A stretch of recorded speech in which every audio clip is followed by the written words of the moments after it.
هذا فاطر السماوات والأرض رب كل شيء ومليكه أشهد أن لا إله إلا أنت نعوذ بك من شر أنفسنا ومن كل شيطان وشركه وأن نقترب على أنفسنا سوءا أو أجره إلى مسلم أشهد أن لا إله إلا الله وأشهد أن محمدا عبده ورسوله اللهم بك أمسينا وبك أصبحنا وبك نحيا وبك نموت وإليك المصير اللهم إنا نسألك خير ما في هذه الليلة وخير ما بعدها ونعوذ بك من شر ما في هذه الليلة وشر ما بعدها ربنا نعوذ بك من الكسل وسوء الكبر ربنا نعوذ بك من عذاب في النار وعذاب في القبر اللهم إنا نعوذ بك من علم لا ينفع Ya Allah, kami berlindung kepadamu dari ilmu yang tidak bermanfaat.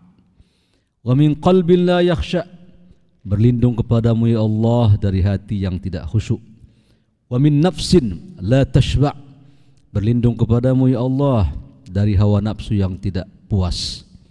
Wa min amalin la yurfa', berlindung kepadamu ya Allah dari setiap amalan yang tidak diangkat.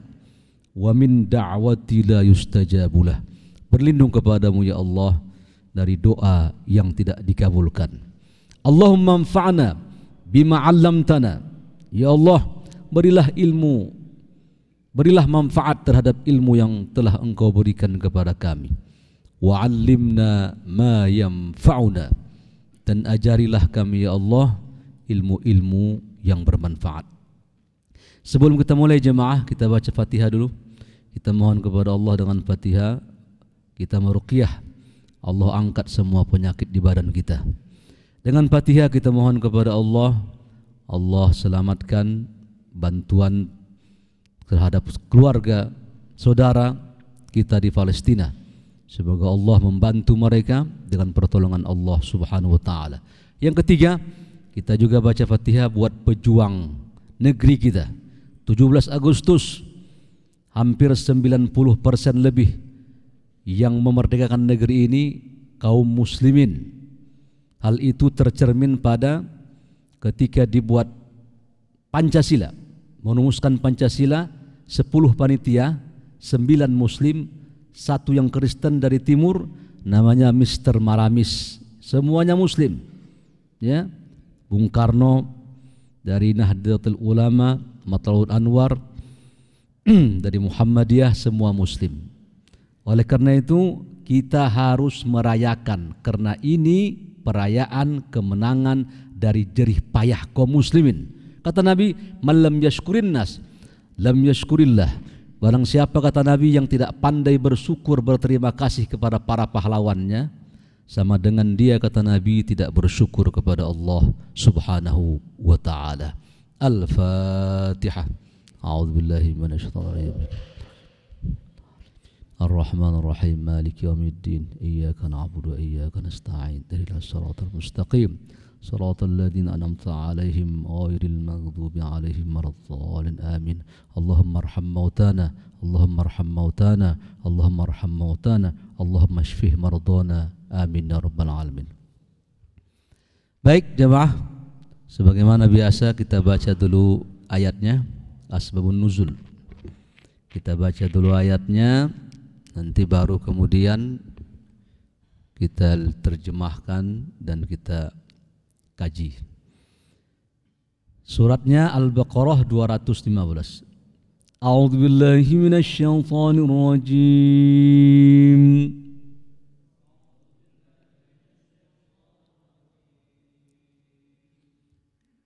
يسألونك ماذا ينفقون قل ما أنفقتم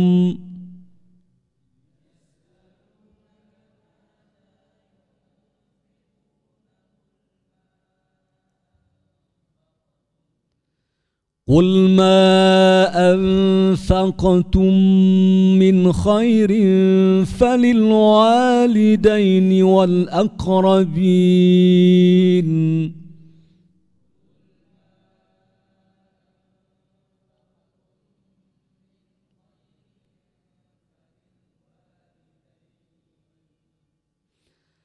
فللوالدين والأقربين واليتامى والمساكين وابن السبيل.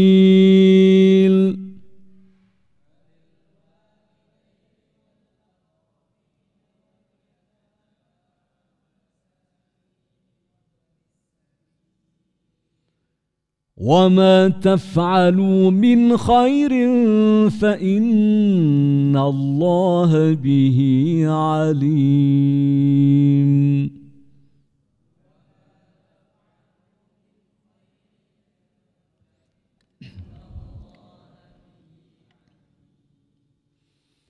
Yas'alunaka madza yunfiqun.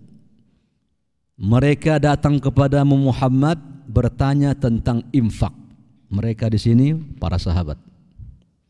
Qul, katakan Muhammad, ma anfaqtum, apa yang engkau infakkan, yang kalian infakkan itu, min khairin, harus dari harta yang baik, bukan harta riba, harta korupsi.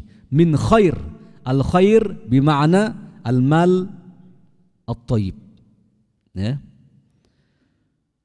Berinfak dari min khairin.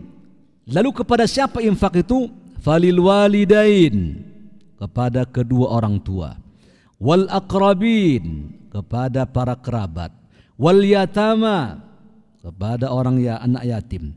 Wal masakin, kepada orang miskin. Wabnis sabil, dan orang yang musafir, ya, anak jalan.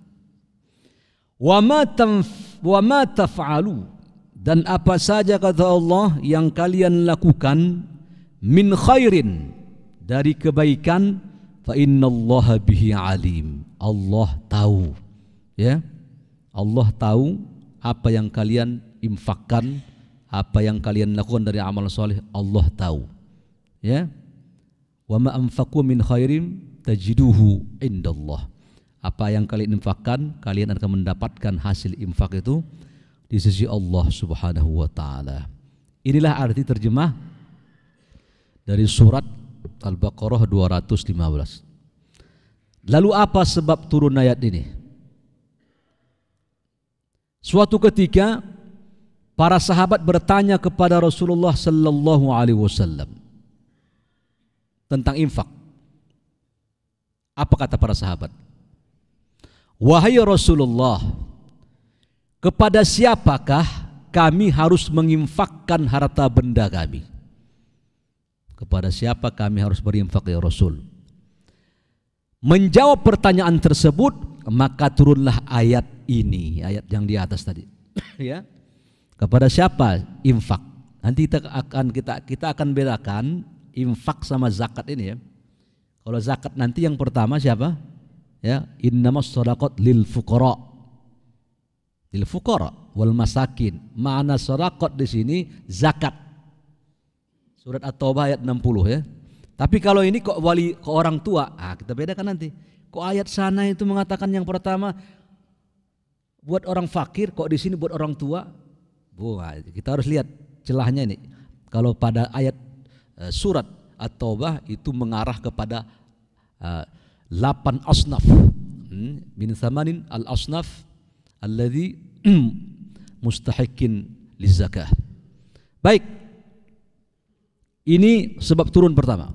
Yang kedua, suatu ketika Umar bin Al-Jamuh bertanya kepada Rasulullah sallallahu alaihi wasallam. Apa kata sahabat ini?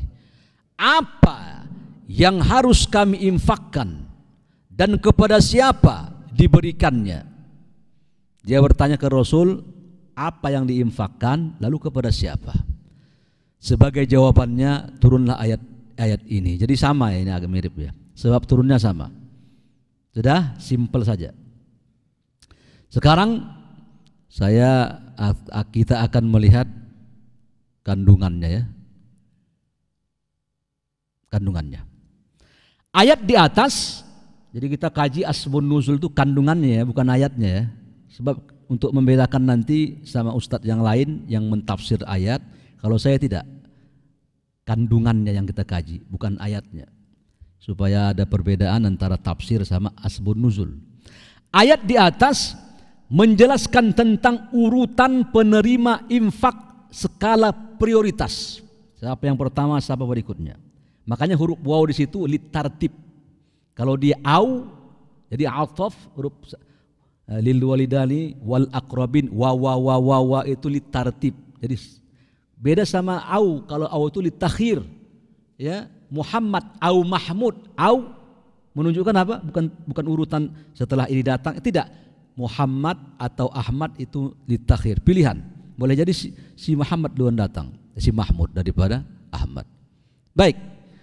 Dengan demikian, seseorang muslim mengetahui siapa urutan mustahik yang paling afdol untuk diberi infak sunnah ini. Sekarang kita kaji dulu infak ini, Pak. Ya. Filosofis infak itu.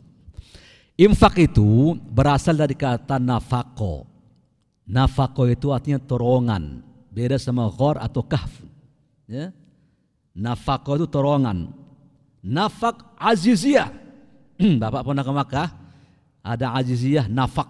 Nafak sebelah sini masuk, sebelah sana keluar. Jadi terowongan itu punya dua wajah dia. Infak dua wajah. Setelah engkau dikasih Tuhan, keluarkan. Kasih Tuhan rezeki, keluarkan. Kasih Tuhan rezeki, keluarkan. Sama dengan munafik. Munafik juga berasal dari kata nafako itu. Dua wajah, kesini ngomong lain, kesini ngomongnya lain. Wa idza laqul ladzina amanu qalu amanna wa idza khalau ila syayatinihim. Orang beriman dia kepada setan-setannya, innama nahnu mustahziun, kami sama kalian. Jadi infak sama munafik satu akar kata, dua wajah, wajhin. Ya, udah bisa dipandang. Nah, baik. Kenapa kita perlu berinfak? Dan kita pun harus memaksakan diri kita harus berinfak. Apa alasannya? Nomor satu, Pak. Karena pada harta kita itu ada orang fakir di situ. Kalau tak dikeluarkan jadi penyakit ke badan itu. Saya ulangi, ya. Kenapa kita harus berinfak jamaah? Karena ketika kita sukses dapat uang, dapat fulus, ya, terlibat orang fakir di situ. Saya buat contoh. Bapak kerja di kantor, dapat gaji tiap bulan 30 juta. Sudah? Yang bangunin kantor Bapak siapa? Siapa? Jangan lihat pengembangnya ya, developernya. Lihat siapa tuh? Kuli-kuli yang masukinnya mengaduk-ngaduk, yang nyemen. Ya, ini saya pakai baju nih. Saya pakai baju nih. Ya, jangan lihat garmennya. Saya lihat dari pangkalnya, kapasnya, petaninya yang mau bawa truknya, lalu para buruh yang mengerjakan menenunnya menjadi pakaian. Ini ribuan orang ini untuk membuat begini. Ada tangan-tangan orang-orang fakir di sini nih. Maka jika kita berinfak, kembalikan dia. Maka kata Nabi, innama turzakuna bidu'afaikum. Sesungguhnya kalian ini dikasih mudah rezeki oleh Allah, kata Nabi, karena ada orang-orang lemah yang mensukseskanmu. Harus keluar. Ya, lihat, itu alasan pertama itu. Mau tidak mau harus keluar. Jika tidak keluar, nanti kayak Qarun ceritanya. Qarun, ini hartamu dari mana dapat? Kata dia, hadza min indi, dari saya ini. Jadi latanu bil usbati ulil quwwah. Jadi harta Qarun itu, Pak, diangkat orang yang gede badannya. Besar, ototnya besar. Zaman dulu enggak ada ATM kan. Jadi kunci-kuncinya gitu, semacam aderai begitu, besar-besar. Nah, ya. Mengangkat kunci. Kata dia, dari mana? Innama utituhu ala ilmin indi. Kata Qarun, aku dapat harta ini karena kemampuanku memanage. Lihat, Allah ditinggalkan ya kan? Ya laita ya Qarun, hartamu dari mana ini? Apa terjadi? Musibah jadinya.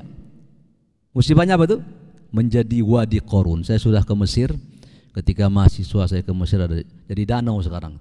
wadi Qarun, bergoncang dia, masuk Qarun, masuk hartanya, tenggelam semuanya. Tiba-tiba ketemu hartanya di Bogor. Kok jauh sekali dari Mesir ke Bogor ya, harta Qarun. Itu istilah rikaz. Ya. Baik, kita kembali ke pangkal. Jadi jamaah, pada harta kita itu setuju atau tidak, terpaksa atau tidak, ada punya orang fakir di situ. Kalau tak dikeluarkan begini, termakan sama kita, jadi penyakit itu. Lihat, setali dua sambung. Setali dua sambung apa itu? Setali dua uang apa itu? Istilah apa? Setali apa? Ya, bersambung kata Nabi. Lihat, kalau engkau punya penyakit kata Nabi, sembuhkan dengan sedekah. Dawu mardokum bis sedekah. Nah, sembuhkan orang yang penyakit, yang sakit kata Nabi dengan sedekah. Artinya apa? Jika engkau tak bersedekah, engkau menimbun penyakit ke tubuhmu itu. Begitu engkau bersedekah, keluar lagi itu penyakit. Sesungguhnya. Jadi begini Pak. Jadi kalau kita ingin cepat sembuh itu, berdoa, semua orang berdoa. Ke rumah sakit semua orang berobat. Tapi tolong kita mencuri perhatian Allah dengan berinfak itu. Berinfak itu bisa sembuh itu. Dulu ada cerita, ya, untuk meyakinkan ini ya. Ada seorang perempuan dari Jawa, dia langsung menjadi TKW, pergilah ke Arab. Ya, saya tidak tahu apakah di Kuwait atau di Saudi Arabia waktu itu. Jadi TKW dia, tenaga wanita ini pekerja. Singkat cerita, kerjalah dia. Begitu dia bekerja, ini perempuan orang dari Pulau Jawa inilah ya. Saya nggak tahu timur atau mana. Tinggal lagi ini ceritanya seorang wanita ya. Dia sering masuk kamar mandi dia. Satu, ketika masuk kamar mandi, lama pula di kamar mandi. Nyonya Arab ini, Sayyidah ini memperhatikan aja. Kenapa ini orang Indonesia ini ya sering masuk kamar mandi terus lama. Setelah sepekan, 2 pekan ditanya, kenapa engkau begini? Kata dia begini, saya ini. Nah tunggu dulu, sebelumnya begini. Sebelumnya saya sampaikan begini. Ini nyonya ini, perempuan yang punya rumah orang Arab ini ya, Sahibul Bait ini, punya penyakit kanker stadium 4 sudah. Disuruh dia ke dokter, dia bawa pembantunya, lalu pembantunya bilang, dokter bilang tolong nanti ini ya, kamu makan obat teratur. Bilang sama pembantu orang Indonesia ini ya, supaya dia nanti mengingatkan kamu makan obat teratur. Ternyata itu teratur itu penting makan obat itu Pak. Saya terasanya ketika saya di Mesir sakit gigi saya itu. Ingat sekali saya ya. Ketika saya tanya kenapa ketika habis obat ini wahai dokter, gigi saya masih sakit. Sini, tangan. Digoncangnya gigi saya. Enggak sakit kan? Enggak. Tapi sarafnya sakit ya. Engkau ini makan obat tak teratur. Jadi harusnya jam 4 jadi jam 6. Jadi enggak teratur tuh sakit tuh enggak hilang dia. Walaupun giginya enggak terasa, digoyang enggak sakit, tapi saraf dia terasa sakit. Karena enggak teratur sarafnya, sinkronnya. Baik. Setelah itu, baik, pulanglah nyonya Arab tadi sama perempuan tadi. Apa tadi? Untuk minum obat tadi. Ketika sudah sampai di rumah, terjadilah peristiwa yang saya bilang tadi. Yang perempuan tadi lama di kamar mandi, kemudian apa dia? Udah lama pula? Nah, lama di kamar mandi dan sering ke kamar mandi. Kata dia begini, kenapa engkau begini? Kata dia, saya ini susah di Indonesia. Terus tiba-tiba ada pendaftaran TKW, saya langsung mendaftar, saya masuk. Sementara saya itu meninggalkan anak saya 2 bulan katanya. 2 bulan anak ditinggalkannya. Ya. 2 bulan. Berarti dalam kondisi dia harus menyapi anaknya, dia harus berangkat pergi bekerja. Ya. Lalu bagaimana? Ya. Nyonya kan tahu ketika saya ini adik-adik pura-pura budak aja ya. Begitu saya ini saya kan sakit karena nggak disurut sama bayi, kan gitu ya. Susunya nggak surut sama bayinya, akhirnya kencang di sini. Betul nggak Pak? Ini akhirnya saya buang lah. Saya membuang sering ke kamar mandi karena serasa sakit. Saya buang susu saya itu. Oh terhenyuk hati nyonya ini. Dia sama perempuan kan. Kasihan dia. Udah bekerja lah engkau. Udah tahu kan. Sudah bekerja, rencana nyonya ini punya rencana ternyata gitu ya. Punya rencana. Baik, setelah pas waktunya, sini kamu. Ini gajimu 2 tahun full. Ini tiket pesawatmu. Pulang engkau, sapi anakmu. Oh, terbelalak matanya. Hah? Saya baru beberapa bulan minggu di sini sudah gaji full. Dapat tiket pesawat lagi. Perempuan orang itu tadi menangislah dia, terharu. Akhirnya ya pulanglah, alhamdulillah dia pulang. Nyonya Arab tadi memeriksakan kembali kankernya. Bapak tahu, setelah diperiksa kankernya, itu mata dokter terbelalak dia. Kenapa? Ibu, kenapa bibit kanker ini hilang kata sama sekali katanya. Apa obat saya saja kalau ibu makan dengan teratur, ini enggak habis begini nih, dan tersisa lah dia. Ini habis. Apa jawaban dia? Saya mengambil sebuah pengobatan dari Allah Subhanahu wa taala. Apa tuh? Sedekah. Ya. Ini kejadian ini bukan hoak, ini A1 ini. Nah, saya kan validnya nih. Cerita ini kejadian bagaimana tuntasnya penyakit dengan bersedekah. Harus percaya sama Allah. Makanya begini Pak, Bapak perhatikan ya. Tolong perhatikan ini. Tidak ada, makanya ini. Kata para ulama, makanya dalam mazhab Imam Romli nanti ada solat hadiah namanya. Tidak ada ibadah yang bisa menggantikan solat kecuali sedekah dan zakat.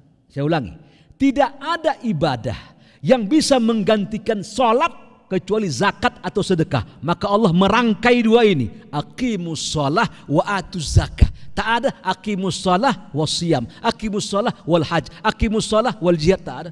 Aqimus shalah wa itaiz zakah.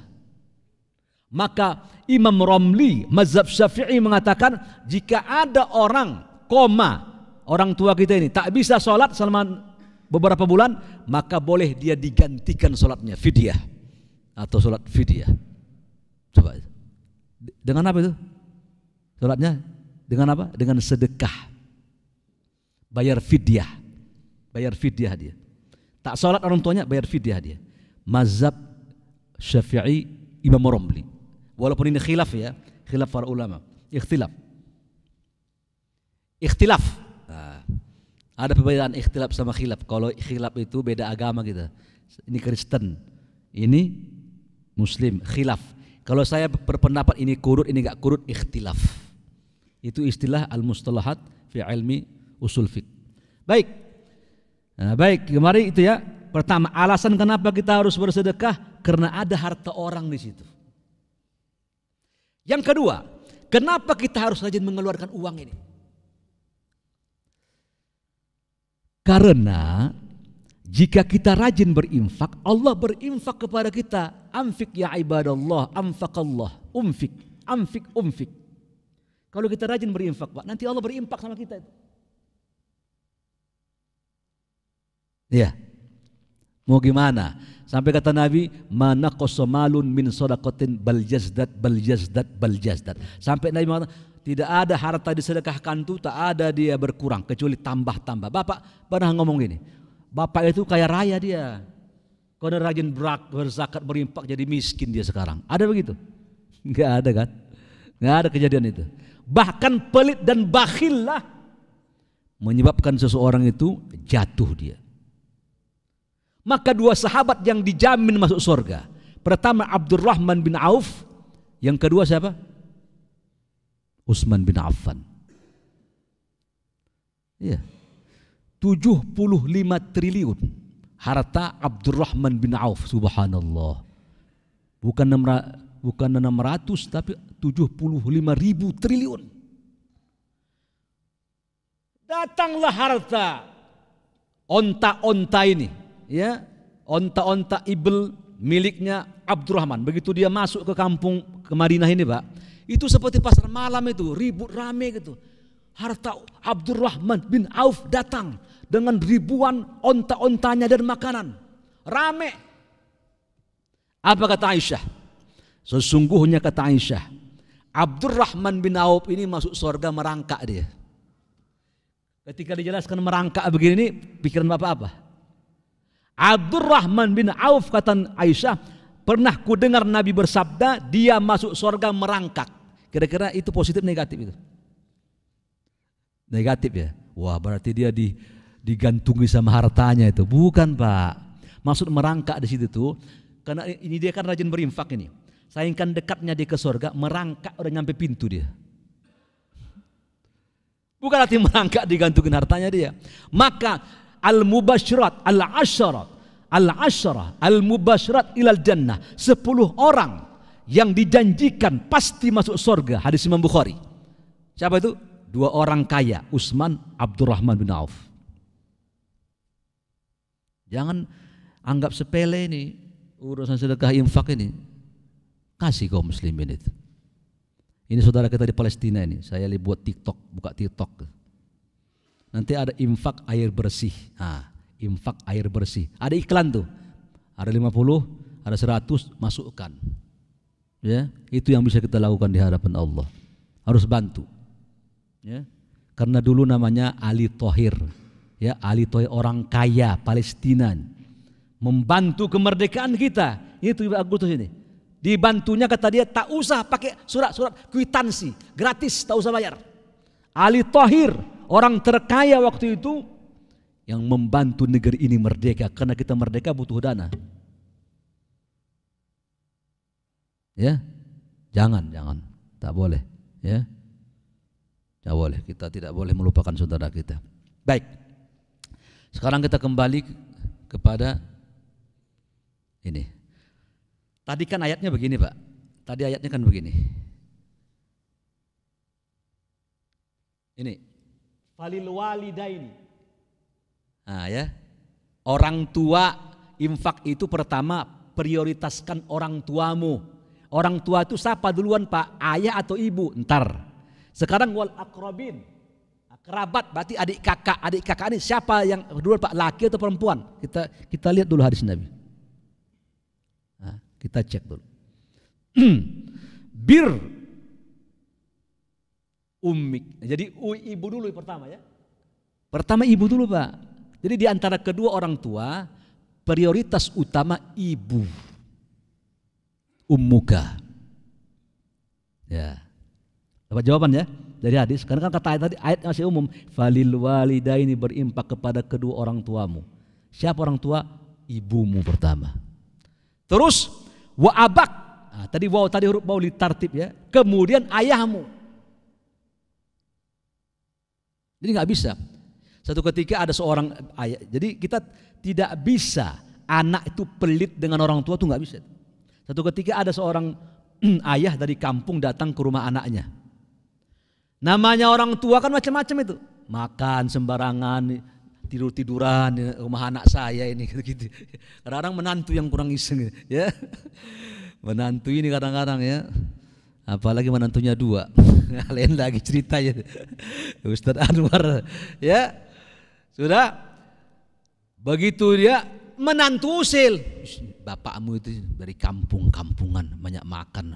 Tuh ngorok tidurnya. Macam-macam lah bahasa kita. Dia mencibir mertuanya nih. Ya bagaimana orang tua gitu? Ya gimana kayak begitu sembarangan?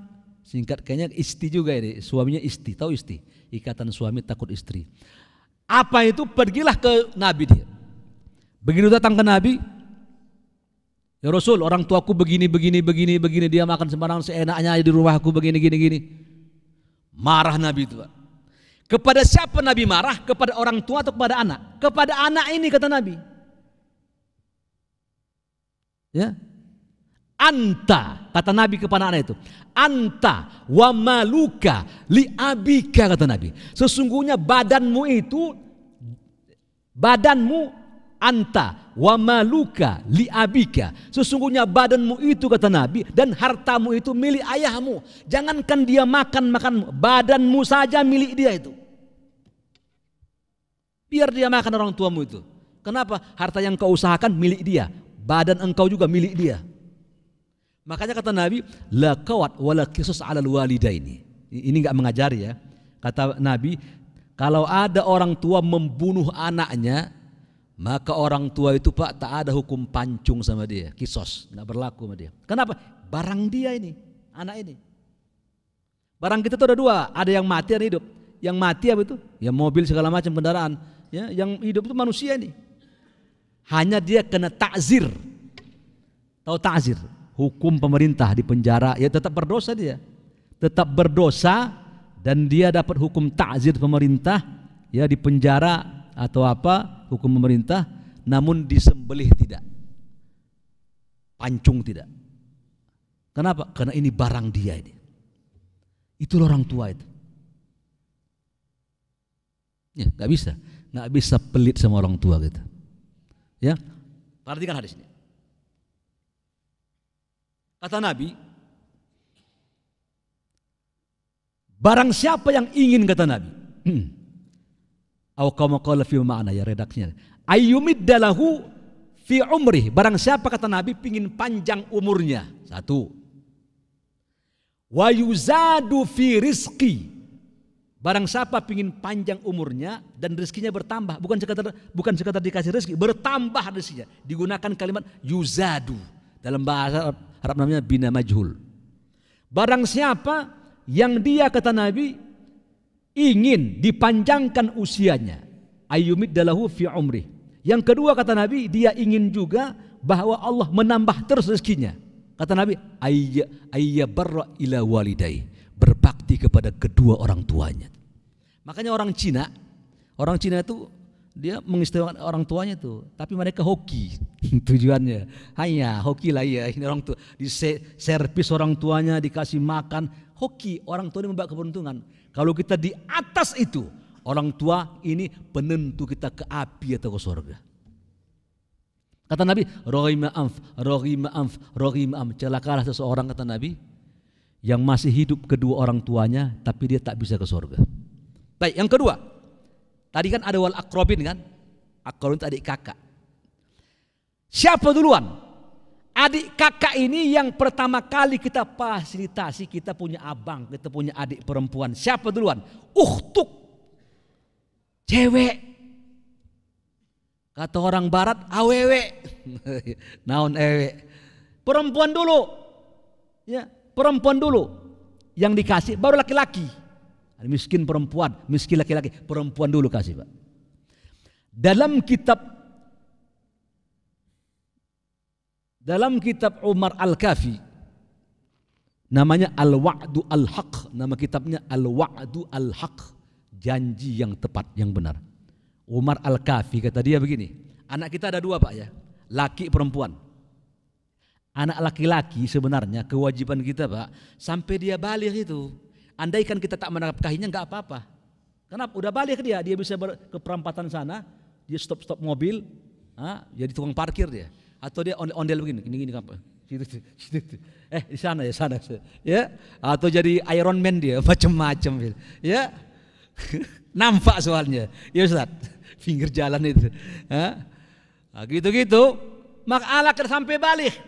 Tapi anak saya masih SMA, Pak, masih sekolah dia, Pak. Barit namanya kafalah namanya. Jika engkau membantu dia di pesantren karena dia belum bisa nyari nafkah, karena dia tertambat dengan sekolahnya, kafalah itu budi baikmu, pahalamu berinfak kepada anakmu itu. Tapi anak perempuan, kata Syekh Umar Al-Kafi, tanggung jawab ayah sampai dia nikah. Walaupun dia sudah balik, sebelum dia nikah terus menerus itu tanggung jawab kita tuh. Tak terhenti, anak perempuan tuh. Itulah perempuan tuh. Nah, begitu dia udah nikah, dia punya suami, udah tanggung jawab ke suaminya itu. Kata Nabi, kafa bil mar'i ithman an yudayya man yakut. Cukuplah seseorang suami itu dianggap jahat, kata Nabi, jika dia menyia-nyiakan orang yang dalam tanggungannya. Habis dari orang tua pindah ke anak laki-laki, ke suami itu, maka suaminya bertanggung jawab terhadap dirinya. Ya, waktu kita mau habis. Yang terakhir penutup. Nah, nanti jadi itu urutan infak. Jadi begini, Pak, tidak ada zakat pada tiga ini. Tidak berlaku zakat pada tiga ini. Satu, pada istri tak ada zakat. Emang kewajiban sudah. Yang kedua pada anak tak ada zakat. Yang ketiga pada orang tua tak ada zakat ini. Makanya kalimat di ayat tadi wa ma anfaq, infak. Pemberian kita, infak kita. Pemberian, infak. Jadi infak terbagi dua. Infak terbagi dua. Sunnah, wajib. Infak wajib namanya zakat. Infak sunnah itu sedekah, hibah, hadiah. Asal katanya infak itu. Pemberian, nafkah. Terakhir, ya, didik serta biasakanlah dirimu untuk selalu berbuat kebaikan dengan ikhlas. Sebab jika manusia tidak memuji dan mengetahui amalmu, maka yakin dan tenanglah bahwa Allah tidak menyia-nyiakan kebaikanmu. Jadi infak yang afdal mana? Sebagai penutup, 1 menit lagi. Perhatikan Pak, infak yang afdal ini syaratnya nih. Pertama kata Nabi, sahihun, bapak berinfak, ibu berinfak, kondisi badan fit, sehat. Jangan mau mati, udah mau mati, sakaratul maut depan mata, nggak bisa. Sehat, bugar, berinfak dia. Yang kedua, syahihun, engkau punya penyakit bakhil, pelit, dilawan nih pelit, keluar juga duit ini. Dua. Yang ketiga, takhsal faqr, engkau ini takut kalau berinfak takut fakir, engkau lawan itu, keluarkan. Yang ketiga, wa ta'ammal ghina, dia masih juga pingin beli ini, beli mobil, pingin kaya, tapi dia tetap berinfak. Semakin begini tantangan kita ini, semakin afdal infak kita di sisi Allah Subhanahu wa taala. Mudah-mudahan apa yang kita bahas bisa menambah iman dan ilmu pengetahuan buat kita semua. Subhanakallah bihamdik, asyhadu an la ilaha illa anta, astaghfiruka wa atubu ilaik. Assalamualaikum warahmatullahi wabarakatuh.